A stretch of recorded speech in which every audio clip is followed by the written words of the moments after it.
जातक का जन्म किस नक्षत्र में हुआ है और उस नक्षत्र के स्वामी कौन से ग्रह हैं।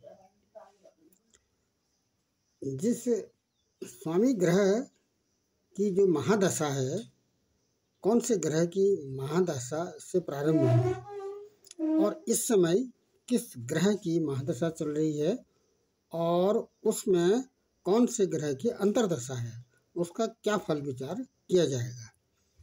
ये एक सूक्ष्म प्रेडिक्शन है, इसी पर चर्चा की जानी है। ये प्रश्नगत जन्म पत्रिका है। इसमें जो जन्म के समय चंद्रमा धनिष्ठा नक्षत्र के दूसरे चरण में गोचर कर रहे हैं। अब इस धनिष्ठा नक्षत्र का जो स्वामी है, इसको निकालने की दो विधियां हैं। नंबर 1, या तो हम केशु आचम्भ राजी साबू से चलते रहें अंगुली से। दूसरा, वह नक्षत्र कौन से क्रम में बैठता है उसमें से 2 घटा देते हैं और 2 घटाने के बाद फिर उसमें 9 का भाग दे देते हैं। जो भी बैलेंस रहता है वह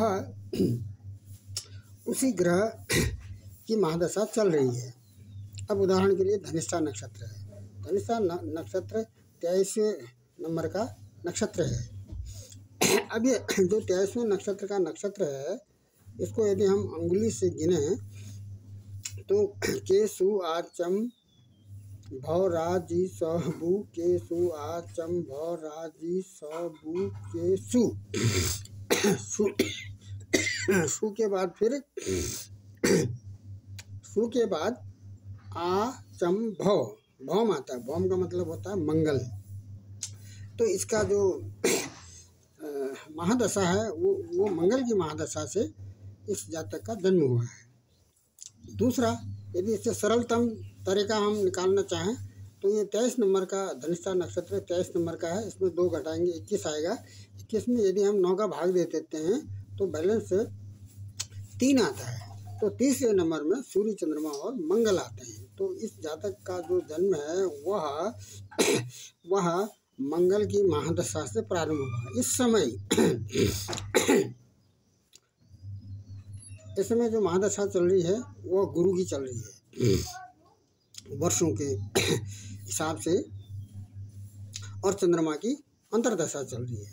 क्या इसमें फल विचार किया जाएगा जब गुरु की अंतर्दशा चल रही होती है। अब ये भी देखना है कि गुरु इस जन्म पत्रिका में किस स्थिति में है।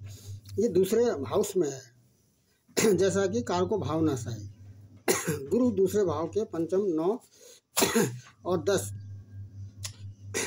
के स्वामी हैं। लेकिन यहाँ पर ये धन भाव भी गुरु के पास है, धन के कारक भी हैं, और ये मिथुन राशि में रिट्रोग्रेड भी चल रहे हैं।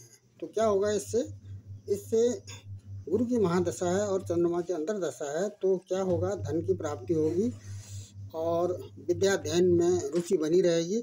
अपने शरीर की स्वच्छता में ध्यान केंद्रित रहेगा और धार्मिक विचार भी बने रहेंगे और विद्या का योग बना रहेगा, विद्या अध्ययन का योग बना रहेगा और राज सुख की प्राप्ति होगी।